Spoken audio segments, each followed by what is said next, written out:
News 7 Tamil, பொறுப்பும் பொது நலமும். நம்மளுடைய முன்னோர்கள் அவங்களுடைய தினசரி உணவுல இயற்கையான பல பொருட்களை அவங்க சேர்த்துக்கிட்டதால தான் கடைசி வரைக்கும் ஆரோக்கியமான வாழ்க்கையை அவங்க வாழ்ந்தாங்க.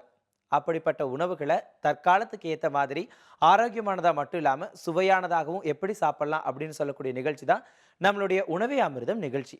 இன்னைக்கு நம்மளுடைய உணவே அமிர்தம் நிகழ்ச்சியில ஓமம் அதனுடைய பயன்கள் எல்லாம் என்னென்ன அப்படின்னு சொல்றதுக்காக சித்த மருத்துவர் அருண் காத்துக்கிட்டு இருக்காரு. அவரை தொடர்ந்து ஓமம் குழம்பு எப்படி செய்யறது அப்படின்னு செஞ்சு காமிக்க போறாங்க ஐஸ்வர்யா ராகவ்.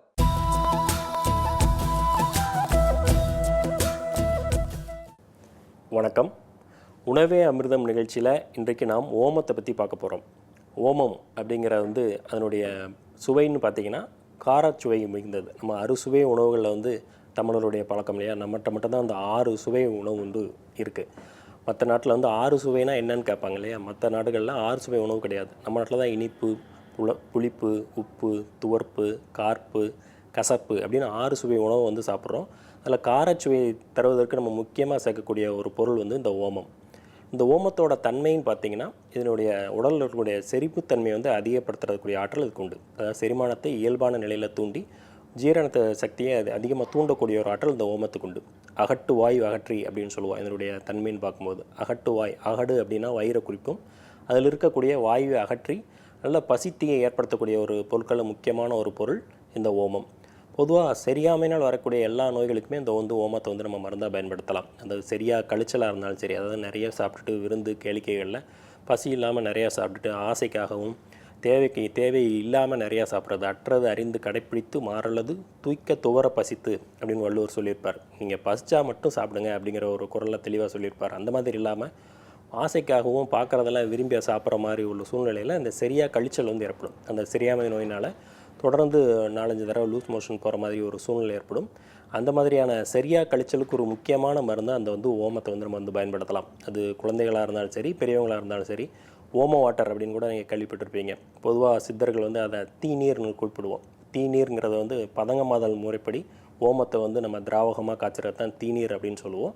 அந்த ஓம தீநீரை குழந்தைகள் பெரியவர்கள் எல்லாமே இந்த செரியாமை நோய்க்கு பயன்படுத்த முடியும். குழந்தைகள் பச்சை குழந்தையாக இருக்குன்னு வச்சுக்கோங்களேன், அதனுடைய உணவு பழக்கத்தை தவிர அதுக்கு வேறு எந்த வகையிலையும் நோய்கள் ஏற்படுறதுக்கு வாய்ப்பே இல்லை. அது பால் குடிக்கிற குழந்தையாக இருந்தாலும் சரி, இல்லை பால் முடித்து அடுத்த உணவு சாப்பிட்டாலும் சரி, அது நம்மளை மாதிரி வெளியிடங்களுக்கு போகிறதில்ல.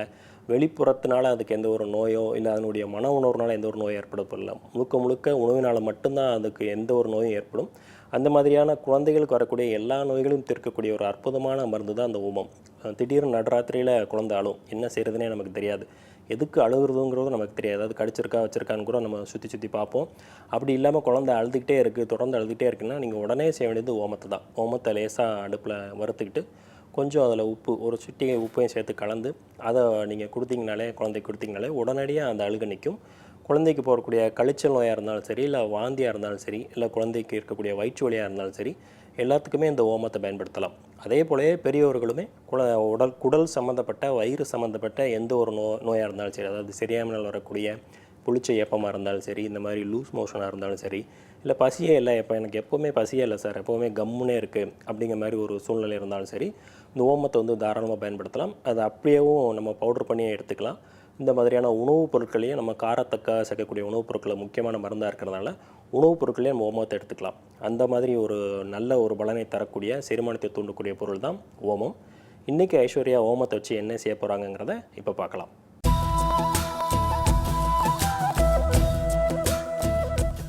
வணக்கம். இன்னைக்கு உணவே அமிர்தம் நிகழ்ச்சியில் நாம் பார்க்க போகிற மெயின் இன்க்ரீடியண்ட் ஓமம். ஓமம் அப்படின்னால எல்லாருக்கும் ஞாபகம் வர்றது, ஸ்டமக் அப்செட் ஆச்சுன்னா குழந்தைங்களுக்கெல்லாம் ஓமம் வாட்டர் தருவாங்க. நமக்கே கூட என்றைக்காவது ஸ்டமக் அப்செட்டாக இருக்கும்போது ஓமத்தை சேர்த்துக்கோங்க, வயிறு வலியெல்லாம் சரியாயிடும், வயிறு அப்செட்டாக இருந்தாலும் செட்டில் ஆகிடும் அப்படின்னு சொல்லுவாங்க. அது மட்டுமே இல்லாமல் ஓமத்தோட பெனிஃபிட்ஸ் என்னென்னு டாக்டர் அருண் சூப்பராக சொல்லியிருக்காரு. ஓமம்னாலே ஓமம் வாட்டர் மட்டும் தானா, ஏன் வேறு எந்த டிஷ்ஷும் பண்ண முடியாதா என்ன? ஓமத்தில் இன்றைக்கி நாம் பண்ண போகிறது ஓமம் குழம்பு. அதை எப்படி பண்ணுறதுங்கிறத இப்போ பார்க்கலாம். ஓமம் குழம்பு தேவையான பொருட்கள்: வறுத்து அரைக்க ஓமம், தனியா, கடலை பருப்பு, உளுத்தம் பருப்பு, சீரகம், காய்ந்த மிளகாய், மிளகு, வெந்தயம்.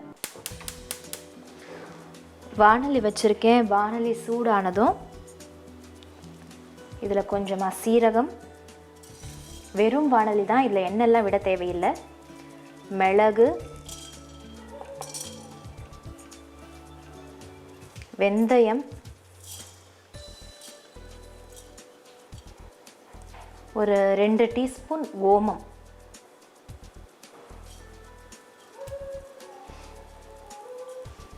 இதை வெறும் வாணலியில் வாசனை வர வரைக்கும் வறுத்து எடுத்துக்கணும்.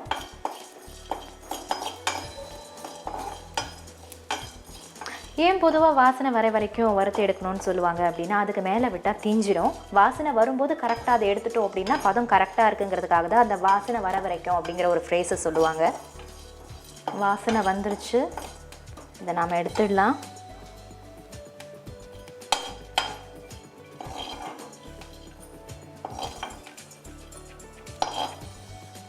யூஸ்வலாக குழம்பு அப்படின்னா நம்ம பருப்பு போட்டு பண்ணுவோம், இல்லை அரைச்சி விட்டு பண்ணுவோம். இந்த குழம்பு ரொம்ப வித்தியாசமாக இருக்கும். ஏன்னா இதெல்லாம் நம்ம வறுத்து பொடி பண்ணி அதுக்கப்புறமா குழம்பு பண்ண போகிறோம். வெறும் வாணலியில் நாம் ஓமம், சீரகம், வெந்தயம், மிளகு இதெல்லாம் போட்டு வறுத்து தனியாக எடுத்து வச்சுருக்கோம். இப்போ அதே வாணலியில் கொஞ்சமாக எண்ணெய் விட்டு இன்னும் 2-3 ஐட்டம் எல்லாம் இருக்குது, அதெல்லாம் நாம் வறுக்க போகிறோம்.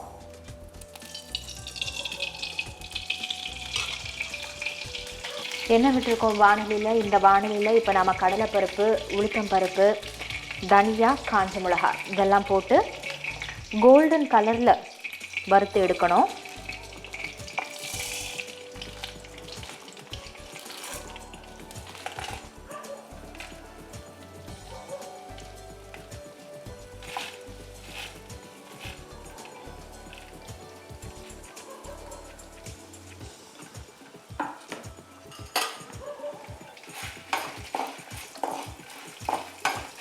மிளகும் நாம் இதில் ஆட் பண்ணியிருக்கோம், அதனால் காஞ்ச மிளகாய் ஆட் பண்ணும்போது கொஞ்சம் பார்த்து ஆட் பண்ணிக்கணும். காரம் ரொம்ப அதிகமாகிடாமல் பார்த்துக்கோங்க.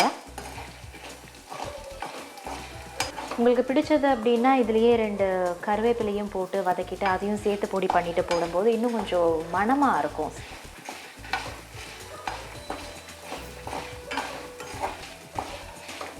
கோல்டன் கலரில் மாறிக்கிட்டே வருது. இந்த வாசனையே நமக்கு தெரியுது இது வந்து ரெடி ஆகிட்டுருக்கு அப்படின்னு.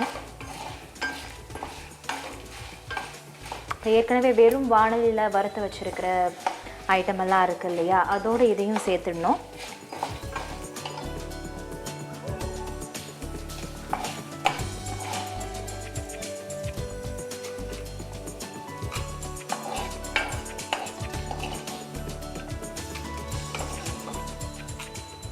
நம்ம ஸ்டவ்வை ஆஃப் பண்ண வேண்டாம், அப்படியே அந்த வாணலி இருக்கட்டும். அதுலேயே கொஞ்சம் எண்ணெய் விட்டு தாளித்து கொட்டிட்டு குழம்புக்காக இந்த புளியை சேர்த்து கொதிக்க வச்சிடலாம். அதுக்குள்ளே இதை நம்ம ஆற வச்சு பொடி பண்ணிடலாம். கொஞ்சமாக எண்ணெய்,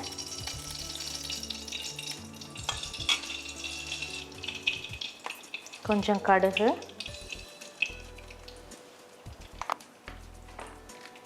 ஒரு 1/4 டீஸ்பூன் உளுத்தம்பருப்பு, கொஞ்சமாக கருவேப்பிலை,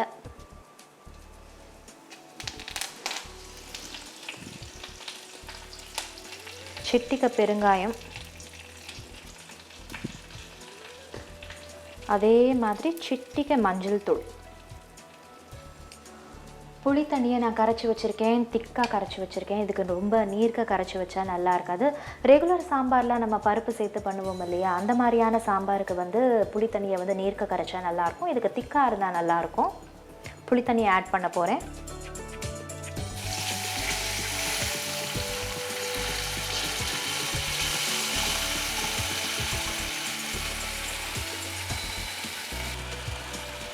இதுக்கு தேவையான அளவு கொஞ்சமாக உப்பு.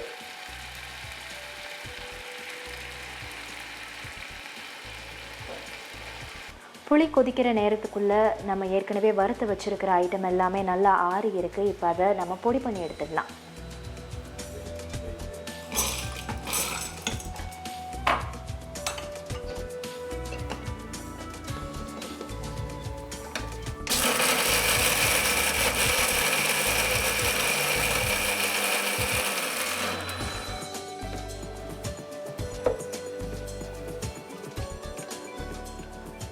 ஓமம் குழம்புக்கு தேவையான பொருட்களை சூப்பராக வறுத்து சூப்பராக பொடி பண்ணி வச்சுருக்கோம். இந்த குழம்புக்கு நீங்கள் ஓமத்தை அதிகமாக சேர்க்கணுன்னு அவசியம் இல்லை. 2 டீஸ்பூன் இருந்தாலே போதும். அந்த ஓமத்தோட எல்லா பெனிஃபிட்ஸும் நிச்சயமாக உங்களுக்கு கிடைக்கும்.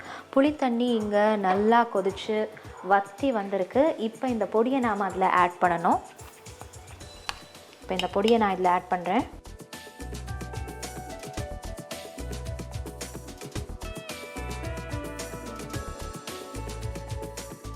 இந்த பொடி போட்டிருக்கிறதால கட்டி தட்டாமல் இப்போ நாம் கிளறி விடணும்.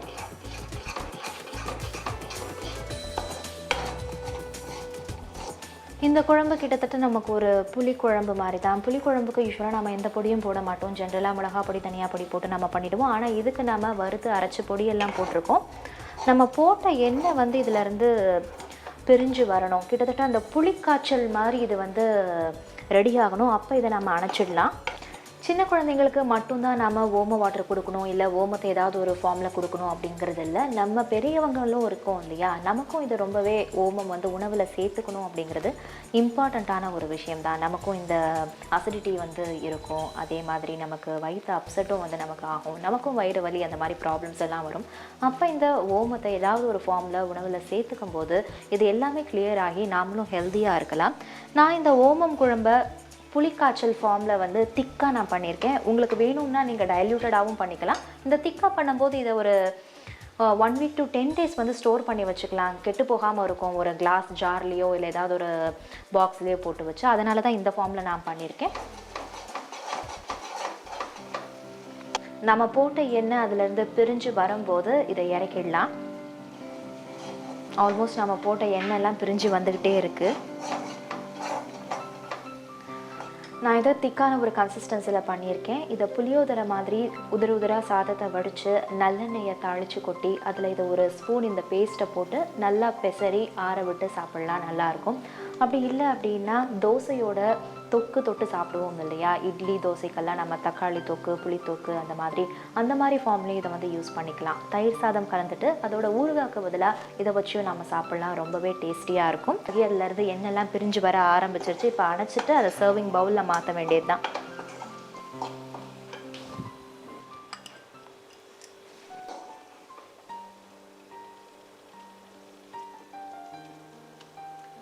இது ரொம்ப சீக்கிரம் கெட்டு போகாதுங்கிறதால கிட்டத்தட்ட 1 week நீங்கள் ஸ்டோர் பண்ணி வச்சுக்கலாம். வீக்கெண்ட் நீங்கள் செஞ்சீங்கன்னா அந்த ஹோல் வீக் அந்த ஒர்க்கிங் டேக்கு உங்களுக்கு எல்லா விதத்துலேயும் இந்த குழம்பு யூஸ்ஃபுல்லாக இருக்கும். நீங்களும் இந்த ஓமம் குழம்பை ட்ரை பண்ணி பாருங்கள்.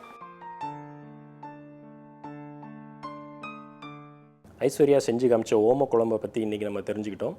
பொதுவாக அந்த ஓம குழம்பு, இந்த குழம்பு நான் முதல்ல குறிப்பிட்ட மாதிரி செரிமானத்தை இயல்பான நிலையில் தூண்டக்கூடிய ஒரு குழம்பாக இருக்கும். அந்த கார்ப்பு சுவைன்னு சொன்னோம் இல்லையா, காரச்சுவையை இயற்கையிலே தரக்கூடிய ஒரு செய்கை தான் அந்த ஓமத்துக்கு இருக்குன்னு பார்த்தோம். இந்த காரம்ங்கிறது உடலுக்கு தேவை தான். பொதுவாக காரத்தை நிறைய பேர் சேர்த்துக்கிறதே இல்லை. அதாவது எனக்கு வயிறு வலி இருக்குது, இந்த மாதிரி காரமான பொருட்கள் சேர்த்தா எனக்கு வயிறு வலி அதிகமாயிரும் அப்படிங்கிற மாதிரி பயப்படுவாங்க. பொதுவாக அந்த மாதிரி பிரச்சனை மிளகாய்க்கு தான் வரும். அந்த ரெட் சில்லி இருக்கு இல்லையா, அதை பயன்படுத்துனீங்கன்னா தான், பச்சை மிளகாயோ இல்லை காஞ்ச மிளகாயோ பயன்படுத்தினீங்க தான் அந்த வயிற்று வலி அதிகரிக்கிறதுக்கு வாய்ப்பு இருக்குது. இந்த மாதிரி மிளகு, ஓமம் போன்ற சரக்குகள் எல்லாமே செரிமானத்தை இயல்பான தூண்டி உங்களுக்கு வயிறு புண்பட்டிருந்தாலும் அதை குணப்படுத்தக்கூடிய தன்மையும் இந்த ஓமத்துக்கு இருக்குன்னு நம்ம சொல்லுவோம். அதே மாதிரி சீத சுரம் அப்படின்னு சொல்லுவோம், குளிர்ச்சியினால் வரக்கூடிய காய்ச்சல். அந்த சீத சுரத்துக்குமே இந்த ஓமத்தை பயன்படுத்தலாம். இந்த ஓமம் சார்ந்த அந்த ஓம குழம்பையும் பயன்படுத்தலாம். லேசாக ஜுரம் வர்ற மாதிரி இருக்குது அப்படின்னா கூட இந்த குழம்பு பயன்படுத்தி கூட அந்த ஜுரத்துலேருந்து விடுபட முடியும். அது உணவே மருந்து, மருந்தே உணவுன்னு சொல்கிற மாதிரி சில பொருட்களை நம்ம உணவாகவே எடுத்துக்கும் போது அதுவே நமக்கு மருந்தாக இருக்கும். இது உணவே அமிர்தம்னு சொல்கிறதுனால இந்த ஓம குழம்பை பயன்படுத்தினாலும் அது அமிர்தம் போன்ற ஒரு சுவையோடு இருக்கிறதுனால உடலில் இருக்கக்கூடிய உபாதைகளையும் தீர்த்து உடலை நல்ல முறையில் வளர்க்கக்கூடியதாகவும் அகட்டை சுத்தப்படுத்தக்கூடியதாகவும், அகடுன்னு சொல்லும் போது வயிற்றை சுத்தப்படுத்தக்கூடிய ஒரு நல்ல ஒரு குழம்பாகவும் இந்த ஓம குழம்பு இருக்குங்கிறதுல எந்த ஒரு ஆச்சரியமே இல்லை. வேறொரு நிகழ்ச்சியில் வேறொரு பகுதியோடு உங்களை சந்திக்கிறேன். வணக்கம்.